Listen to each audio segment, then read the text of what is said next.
Hi, are we on? Yeah, we're live. Can't wait to get today's guest online. Her name is Megan. She's a new mom of a 15-month-old and a 5-month-old. And how does she ever manage to do it with their ever-changing schedules? I can't wait to get all the answers. Hi, Megan. I knew. Oh gosh. Good. Thank you for joining us. How are you? I'm good. How are you guys? Great. You look beautiful. What a beautiful day. It is actually finally only 94 degrees here and not in the hundreds anymore, so it's good. Wow, that's great. Megan, look at your Instagram page. How do you stay so consistent having two kids under two, right? That's the slogan, two under two. Yep. Mac is 18 months, and then the other one is 4.5, almost 5 months. Oh my gosh. I think my biggest advice for just like being consistent is just making it part of your like normal routine. Just like you eat breakfast or lunch, or just like you go to work every day. Like I just work out pretty much every day, or like at least 5 days a week. I feel like when I don't do it, I just have no energy, and I'm kind of grumpy with my husband and my kids. Yeah. It's been, can you guys hear me okay? Sometimes you get cut off. Okay, hold on. Let me see if I can take these off. Hold on. I didn't know. Is that better? Yes. Okay, perfect. I'm gonna be better. So I make it part of my routine. It's been a little bit different since COVID. Everything's closed, still closed kind of for us in Arizona. So we have a pretty good workout set up at our house, and my husband bought an elliptical during the beginning of this. So we turned the garage into like a gym, and then upstairs we have a loft. But I get up before my kids do. So luckily I sleep train my kids, and they sleep like 7 to 7 or 7 p.m. to 7:30 a.m. So I have so I get up usually like 5 or 5:30, get ready, have coffee, and then work out. And then if Corona is not happening, I usually go to the gym around like 8 or 8:30, and that way my kids play, I get a break, I get to work out with some friends, and then or do my own thing, and then it's just part of my day. Like I don't really miss it. I have something going on. You take them to the gym playroom? Yeah. Yep. I start like at the gym I go to, they can't go till they're 3 months, but like the day they turn 3 months, I take them. I think it's good for kids to socialize, and I'm not a germaphobe or anything like that. Like your kids are gonna get sick, It's my husband works at the hospital. He's always bringing stuff home. So what can you do? Yeah, well, were they okay staying in the playroom? Like, I struggled for a while with my second child, not wanting to let me go. But I kept trying, like every 2 months, I had it in my plan book. Try gym, try gym. And so I would take the playroom and see how he reacts, because he does grow, and the growth is so crazy, right? Like their mind is developing, and all of a sudden, after 3 tries, the third time I took him, and actually I was already homeschooling my daughter, and so they went together, and he was fine. I was like, that's it. I'm going to take the opportunity and run with this. Were your children fine at that young age? So I teach at a Pilates studio where we can take our kids even younger. So I started taking them only at like 3 or 4 weeks.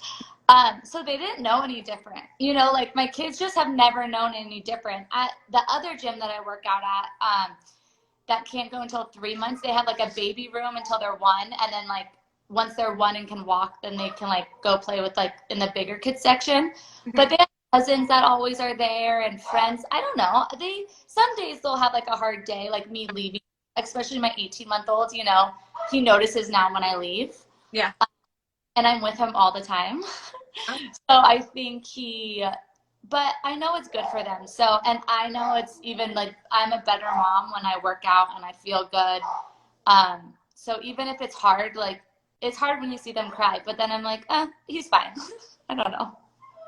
No, that's so true though, to not feel that mom, to think, gosh, I'm doing something for myself, but it's really not for yourself only. It's for the entire family.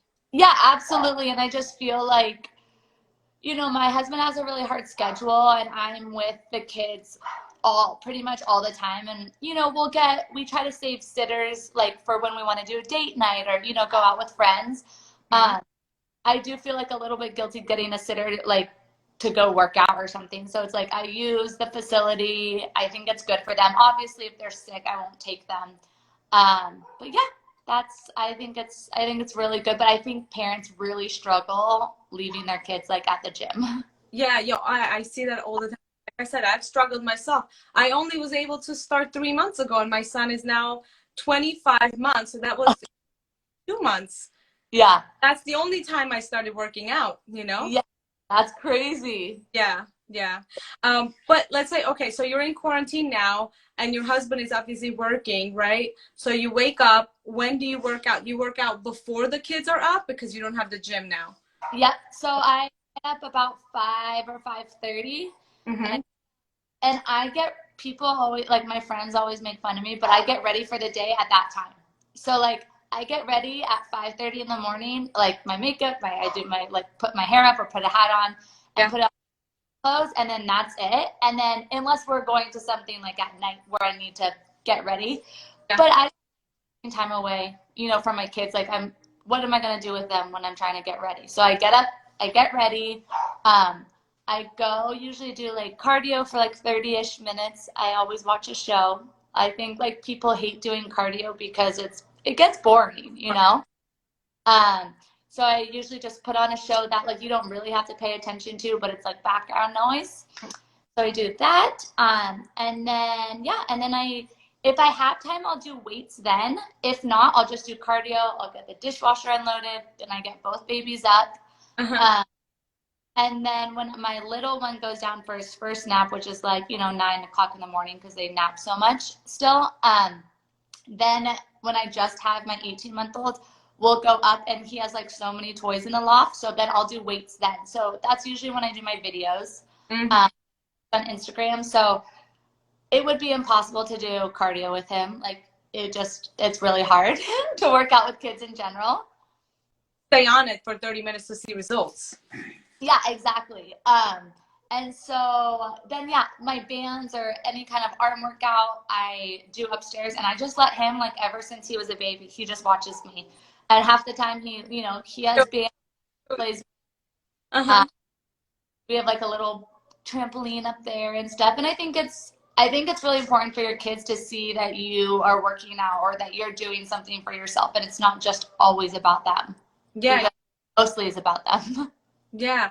See, I see your Instagram page and it's so clear, so easy to understand because every single video is labeled by a body part that you're going to demonstrate. So how do you, I guess, separate the body parts per week? Like, how do you make my workouts? Yeah. So the reason I started labeling them is because I think it's just easier for people. Like sometimes people want to do cardio or some people want to do abs or just lower body or something, you know. So I think it's important so that people it's more for like followers, you know, for it's not really for me, it's for other people so that they can easily scroll through my feed and it's like easy to see. I kind of like to do full body. I always want to do some core work, of course. Even though I hate doing core work, but I'm trying to make myself, especially after babies. But I do kind of full body kind of every day. But sometimes, you know, you only have 20 minutes and you're not going to do full 20 minutes always. So I usually always hit arms twice a week, always hit legs twice a week, and then try to get some full body in there. And full body, you know? I'll say that again. I said everything ends up kind of being full body the way people work out now. Like, you know, you're lifting and doing a bicep curl, but you're also lunging at the same time. So your legs are getting the lunges, your arms are getting the weights, you know? So, yeah. Have to. That's so funny. So talking about core, did you suffer diastasis after child? My first one, no, not at all. And my second one, well, my first one, I got pregnant really fast. So they're only 13 months apart. And had a miscarriage in between. So I got pregnant even faster. So I think even though I had gotten my weight back down, I hadn't, your body's still so different after having kids. I don't really know, to be honest, if, but I did, sorry, my dog is barking, if you can't hear her. Okay, you can come inside. I'm also a dog mom, and she's not well behaved. But my second one, I really, really wanted to get like my core back. And I do think I had it a little bit. I mean, it's only natural for your body. I'm only 5'4", and my stomach gets huge. My husband's 6'4". So I always thought I'd have huge babies, but I have pretty small babies, like 6-pound babies, both of them. I think it's so important to do core work when you're pregnant, not like planks and stuff like that, but like abdominal breathing, which I did when I was pregnant. So I don't think I had a ton of ab separation, but I have been doing like a program working on my core strength for the last couple of weeks to kind of like heal it from like the inside out. Sure.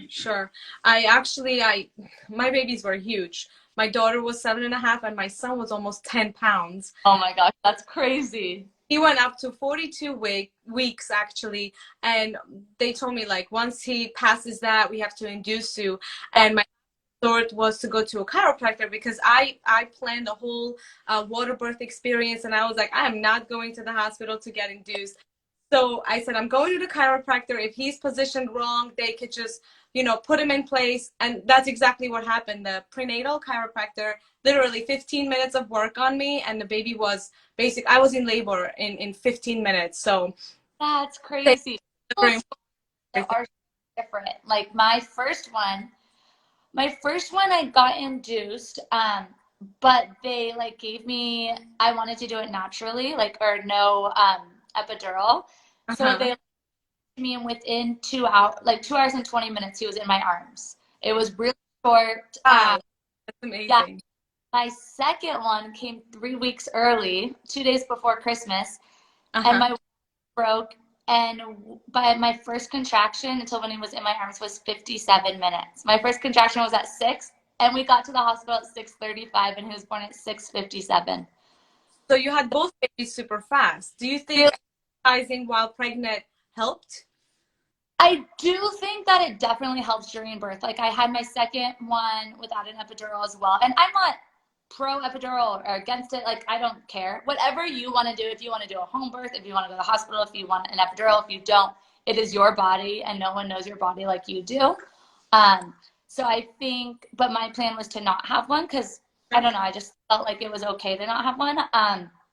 But yeah, I think that exercising definitely helps in that healing. Like I healed so quickly from both births. I had very uncomplicated births. So I think that helps, but I do think that working out and like, I had like the stamina to push the whole time, and it wasn't a difficult experience for me, like the actual birth process. I have some questions that are coming in. First is a compliment. They love your hat. Oh, thank you. It's from Lulu. And the other ones, they want to know the name of the dog. Oh, Ziggy. And I've had her for a long time, and she's a pain in the butt, but, what are you going to do? One is, what is your opinion about coffee? Do you drink it before, during, after? No good? What is your opinion about coffee? That's so funny. I just made a pot of coffee right now. I'm a pretty big coffee drinker. I have it first thing in the morning on an empty stomach. I prefer to work out on an empty stomach. I know there's some people that I don't take a pre-workout ever. I don't take protein powders or anything like that. So I just work out on like black coffee, empty stomach. It feels what's best for me. And that's what I did when I was a professional ballerina. And so I think that's just what I'm used to. I don't have anything against coffee. I think it's totally fine. But I think a lot of people drink coffee with a bunch of crap in it. And that's where it's like, okay, it's not really coffee when you're having all this cream and sugar and, all this other stuff. So I'm not coffee at all. You just have to be careful what it's in it. We've been using the 0-calorie sweeteners. Yeah, exactly. It's hard to drink like black too.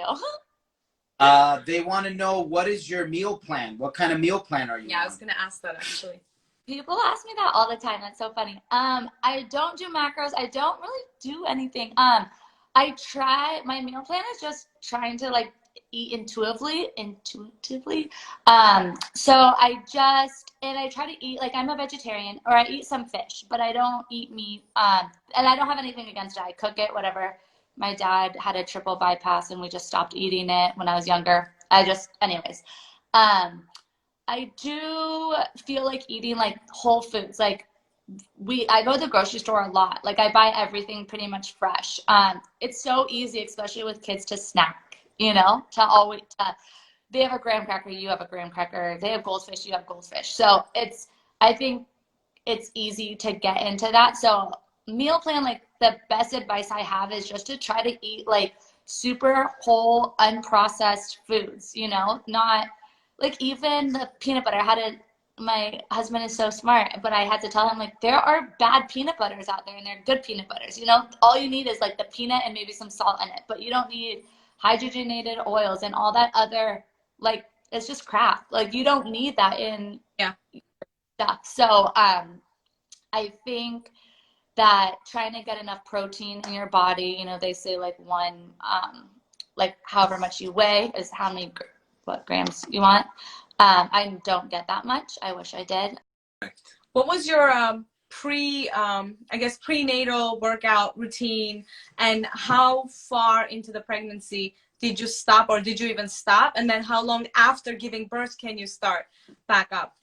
So with my first one, I was like working out at the gym, doing Orange Theory a couple days a week, going to Pilates, teaching like 50 hours a week. I was, because I didn't have other kids, so I worked out. I ran until I was 37 weeks pregnant. Like, I had the most uncomplicated pregnancy.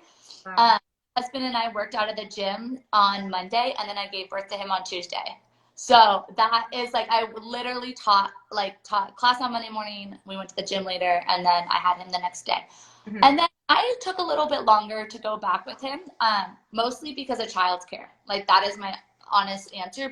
I probably would have gone back sooner. I did stuff at home, but nothing crazy. And I never really got back to, I would like jog on the treadmill between the two, but my second pregnancy was definitely different. I went into labor at 28 weeks. Just, crazy, like rushed to the emergency room. It was terrible. So I was in the hospital for a week just trying to stop it. And I, of course, was guilty at first, like thinking, oh my gosh, it's because I work out, or it's because I'm so active and I don't ever slow down. But it was just like a pure placenta issue. Just, it was nothing. It was just a random occurrence, and I kept him in until 37 weeks. So I think I had to change it after I went into like preterm labor with him. I wasn't allowed to do any lower body, which was so hard for me. Like, no, like nothing. So I did a ton of arm work. But yeah, I think that you need to do what you are used to doing. And I do think you need to tone it down. But so many people, it's kind of frustrating, especially on Instagram. I notice that people all the time are like, oh, you can't do that because you're pregnant. It's like, yes, I can. I know my body. I am fine. Like, I'm not running a marathon, or I'm not sitting there doing crunches. But I think that your body is able to handle a lot more than what people think you can.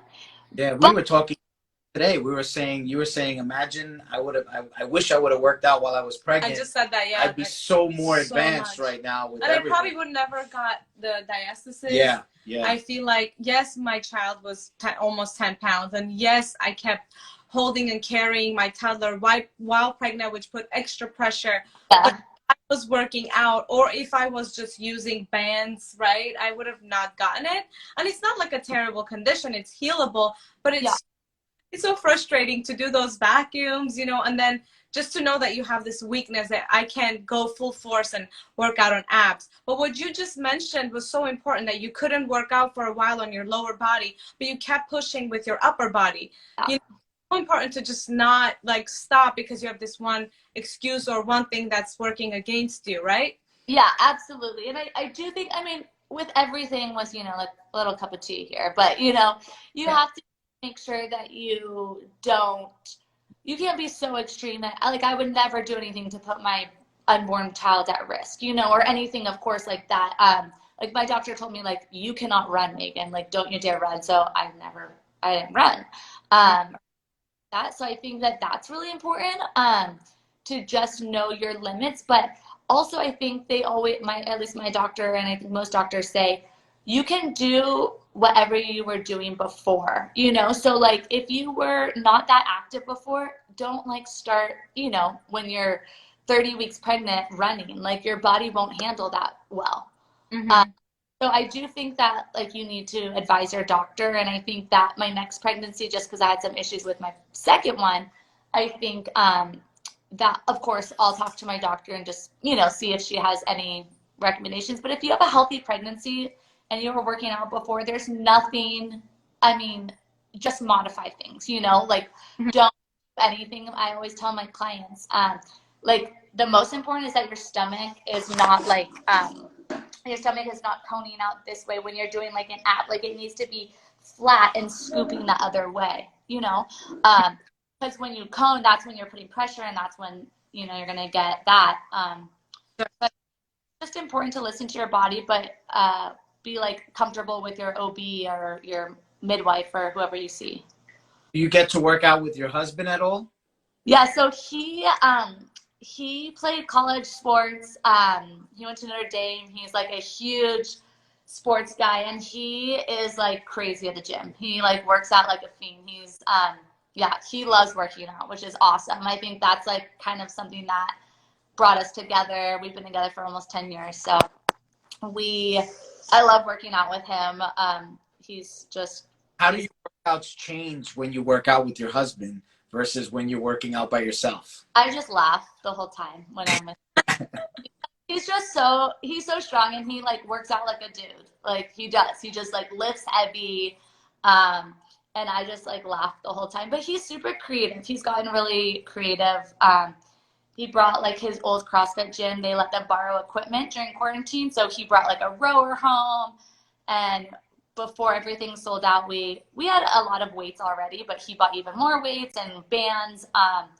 So he's a big dude, and he loves working out. So he actually gets up before he goes to work and works out in the morning. Oh, So he'll get up like at 4 or 4:30, work out for like 45 minutes, and then get ready and go to work. you guys go to sleep with the at 7 o'clock. No, so both kids are asleep by 7:15. 7 absolute latest, but usually like 7:15. And then we go to bed probably like at 9 or 9:30. We go to bed really early. Like, I mean, like lay in bed and watch a TV show. I'd say we're asleep by 10, but I'm a night owl. So it's when he works, like right now he's working overnights. And I stay up till like midnight. But when he's home, I go to bed early. You're still able to wake up at 5:30 and perform the same way. I mean, my alarm goes off a lot, and I probably drink more coffee. But yeah, I don't require a ton of sleep. But I fall asleep very early if I'm with him. Now, to be clear, your main gig is fitness. You're like a coach, nutrition. What is it that you do? Pilates. That Pilates instructor?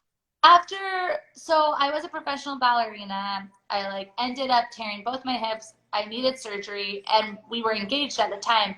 And my doctor just basically said, like, if you want to have kids, you either need to retire or have the surgery and maybe not be able to have kids if you go back to ballet. Like your body might not be able to handle all the pressure like on your pelvis. So I decided to retire from ballet, and then probably like 6 months later, I was very against Instagram. And 6 months later, my husband was like, just post your workouts. Like, you work out all the time, just post them. So I was like, okay. And then I started doing that, and I've met like some of my really good friends I've met through Instagram, and I've like traveled to see them, and gone places with them on vacation and stuff. But yeah, so I teach Pilates, and that is just like, I love my clients. I always grew up doing Pilates, but it's not like traditional Pilates. I'm talking like, it's high intensity. The music's really loud. We use bands. We do. It's really fun. It's not anything like normal, boring, or not boring, but more classical Pilates. It's definitely more contemporary. Have you started online? Your coaching? No, I get that question all the time, but I don't feel like I can commit to it right now. I Uh-huh. don't. I want to do something like I want to do it full force, but I'm right in the start of having kids, and like my husband is literally never home, so I just feel like there's no way that I can have an 18-month-old and a 5-month-old, and we want to get pregnant in like a year or two again, and I wouldn't be able to give what I know it needs to, and I do think it's a really oversaturated um, business. So I feel like you can't half-ass it. You have to like really have a direct focus or that it won't be successful. And I'm not, I would love to like videotape for other people. And I have done that, like other companies, one in Utah and one here in Arizona. I filmed for them, but I haven't done anything on my own. That's awesome. So here I have a rapid fire question round for you. It's 5 quick questions, and you just answer to them as fast as you can. Okay. Okay, 1. So if you can rewind something in your life to undo something, what would that be? Undo something. My mom passed away from cancer when I was 23, and I would give anything for her for that to happen. Gosh. All right. 2nd, you are left on an island with nothing around but a forest and a source of water. What 5 important things would you choose to have with you, except for your family members? No family members. Probably workout equipment. Oh, 5 things. Workout equipment. Wine. Wait, coffee or wine? Oh, there we go. Coffee, wine, workout equipment. Uh-huh. Probably my phone because let's be honest. And probably Workout videos in the forest. right. Probably workout clothes because I don't wear anything else. Workout. That's a good one. You got the whole setup in the forest. Well, I've also seen moms that will start doing the little, and then they're just like stuck, and they give up. So I see a lot of moms doing the whole walking and the running. You know, the first couple of months of the child's birth, Yeah.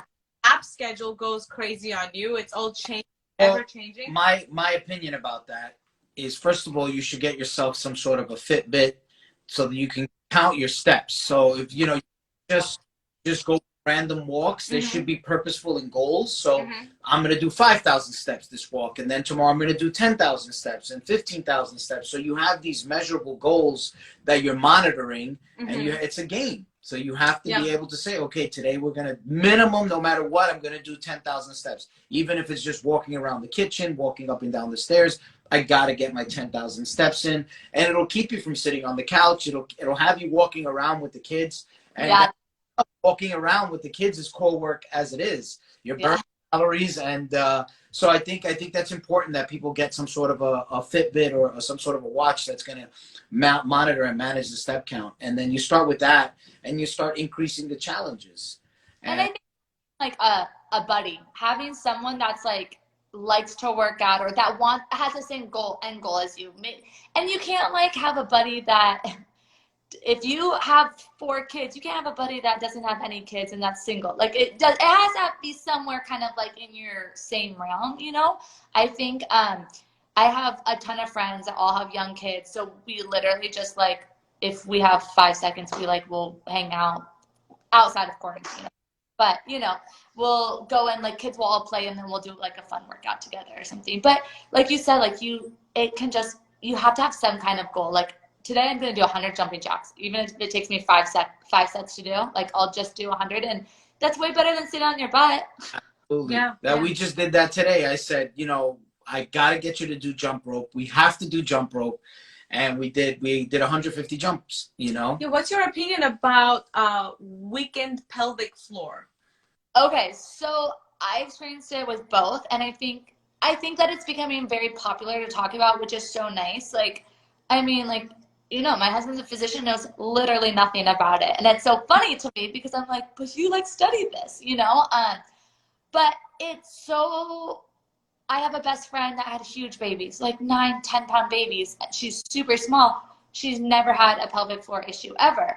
But then here I am. I've had 6-pound babies, both of them. And can't run without peeing. You know, I've had like, I post all the time, like I literally like peed my pants, like doing jumping jacks, you know? And That's our issue. You have the gym turns into a swimming pool. For a while, I only wear like, right after I have kids, I only wear like black or navy pants because that's just the best way. But I think I really, after I had my second one, I wanted to like heal all of that down there. And so I did start a program. It's like a 6-week program through, her name is Our Fit Family, I think, on Instagram. She has a ton of pelvic, and it's not like, this is not sponsored. She doesn't even know who I am. But I saw her just talk about, in the way she explains things, it's all things that I know that I could do on my own. Like, I know I could, but it was just like, to me, it was 25 minutes every day. And so after I put the kids down, Luke goes and showers and stuff. If he's home, I go and take my computer and I do it like while I'm waiting for him to come downstairs to watch TV. And it's only because I need to be like uninterrupted with it. Like you have to, and it's so dumb. It's like all super silly, like breathing, and it feels so dumb. Like I would way rather go lift weights or go run than do this, but it's helped so much already. Like it's crazy. Worth the shot. Could you please inbox us our page? And actually, that when we post our interview on our Facebook group, which is Radical Body Transformations, we'll tag her page and also the two athletes or the pages that you were inspired by. Yeah, definitely. Yeah, I will. I think it's all about, I see it so funny. I see guys like at the gym and you see like all their abs and they're so like superficial, and I mean sometimes I'm jealous because it's so much easier for guys to get abs than it is for girls because we have like extra layer of fat to hold our babies, blah blah. But from like this stuff, it's so funny that people don't know how to, like, I have so many clients that don't know how to engage their core. Like you have to engage your core before you even move. It's like you have to bring your whole belly up, like from literally your pelvis up. And I think about it all the time now because I'm like so aware of it now. Right. Awesome. Oh, I had one more question. When you do strength training, do you worry in your condition, right? When you have a weaker pelvic floor, do you worry that your uterus is going to lower? Is there something? Like I think it's called a prolapsed uterus or something. I mean, I'm not worried about it, but I also don't worry. I'm not like a big worrier about things. I don't know. It's just like, what can you do if you just worry about it? You know, I used to be a big worrier, and my husband's like, what's the point? Like, what? You can't solve anything by worrying about it. So I was like, you're right. A warrior or a warrior? That's true. But I think ever since I've really focused on making, like, always trying to engage my core and my pelvis, or like sometimes I don't even want to post my videos because I'm like, oh my gosh, you can tell my core is not engaged. And like the average person would never be able to tell, but like I can tell. And that's so, I think people don't realize how important that is because you can actually build, like, you can actually get like a 6-pack and get a strong core, which I don't even need a 6-pack. I just want like a strong, tight core. Yeah. Awesome. My gosh, you were amazing. Thank you so much. This was thank you guys. I'm so excited. I'm glad that this all. Have you again sometime. Yeah. Enjoy the rest of the week. All right, you guys too. Stay safe. All right. Bye. Bye.